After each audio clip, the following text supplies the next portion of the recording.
Ang umaga po sa inyong lahat. One morning, I conducted a canonical or wedding interview for a couple who was to get married here in the Cubao Cathedral. Ito pong interview na ito is a conversation conducted by a priest or a canon lawyer to gather necessary information in light of canon law. In other words, para po malaman kung may impediment ba between the couple at para makasigurado na ecclesiastically valid o legal yung kasal na mangyayari. Usually po, ang ginagawa ng ibang mga pare ay yung babae muna, and then yung lalaki, and then silang dalawa.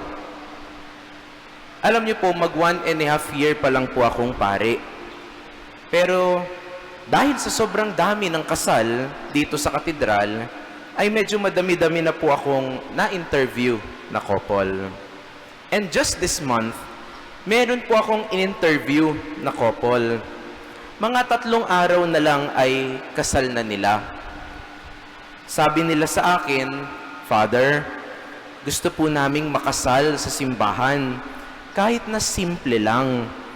At yung mga talagang necessary at important lang. Konti at family members lang po ang bisita at ang reception namin ay sa restaurant lang. Wala na pong mga program-program.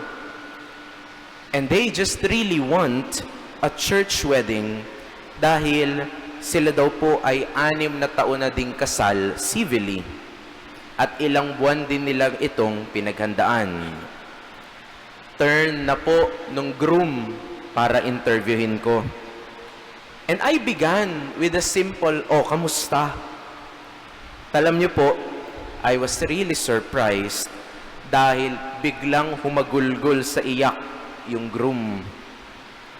He then told me that just a week ago, his wife suffered a hearing loss. As in, 0 daw po yung hearing nung right ear niya. At sabi niya sa akin habang umiiyak, "Father, sama niyo po sa dasal yung aking wife. Ang sabi po sa amin nung unang doktor ay wala pong cure. Pero Father, hindi po kami nawawala ng pag-asa.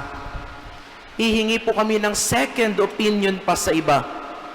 Pasensya na, Father, kung bakit umiiyak ako.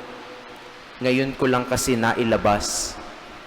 At hindi ko naman maipakita sa aking asawa yung aking nararamdaman. Siya yung nag-prepare halos lahat ng ito at excited siya.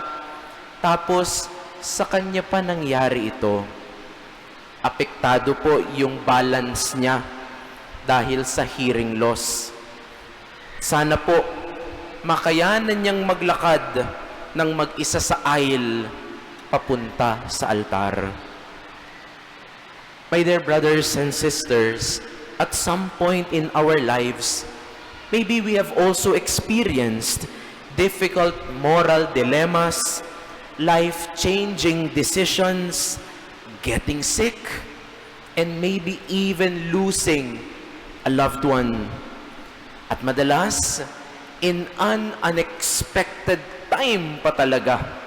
And you see, hindi po ba ang ating pag-asa ay palagi ay that someday, all things will fall into its proper place.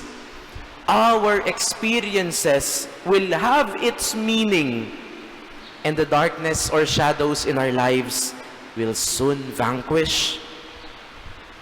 Today is Easter Sunday, the greatest feast of all, and it is central in our Catholic faith.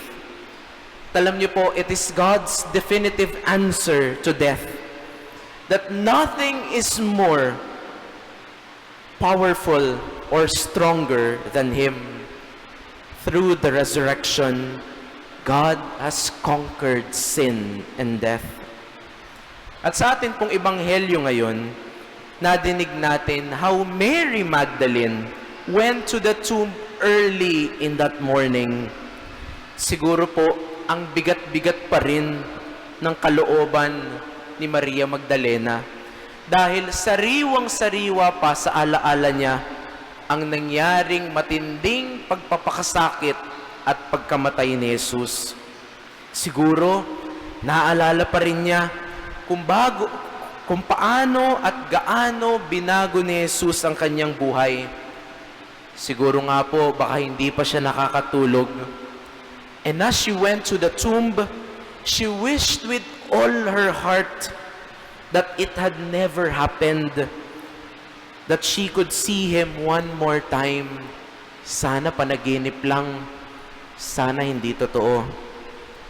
At eto si Pedro, siguro bumabawi sa pagkakadenay niya kay Jesus ng 3 beses. Peter and John raced to reach the tomb. Naranasan niyo na po ba yung feeling na may gustong-gusto kayong makitang tao dahil nawala ng mahabang panahon o ng maraming taon at miss na miss ninyo? O kaya, yung may isang bagay kayong gustong-gusto at sa wakas makukuha at mabibili nyo na to the point na hindi kayo mapakali at makatulog man lang sa sobrang kahibangan.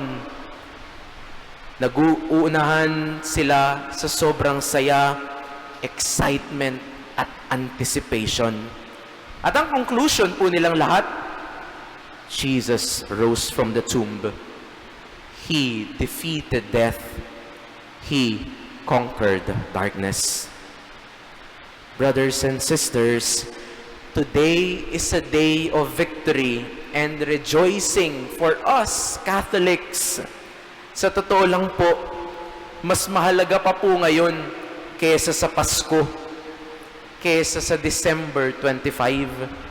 Mas masaya pa po tayo dapat ngayon kesa sa New Year.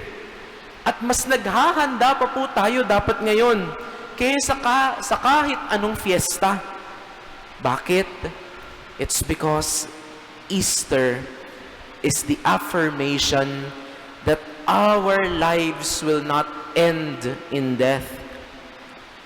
That love has the final say, and not anger, not sadness, not desperation, not even confusion in our lives. That healing is more powerful than any sickness or pain we are experiencing right now. Matapos po yung aking interview doon sa couple, sinamahan ko po sila dito sa ating simbahan para makita nila kung saan sila ikakasal few days from now. It was my first time to accompany a couple to practice walking down the aisle. Natapos po yung kasal nila, nakita ko yung pictures nila at masayang-masaya sila. Yung pangamba nila, napalitan ng pag-asa. Yung takot nila, napalitan ng lakas ng loob. Yung Biyernes Santo nila, napalitan ng pagkabuhay. That is Easter, my dear brothers and sisters, when finally light conquers darkness. Maligayang Pasko ng pagkabuhay po sa inyong lahat. Amen.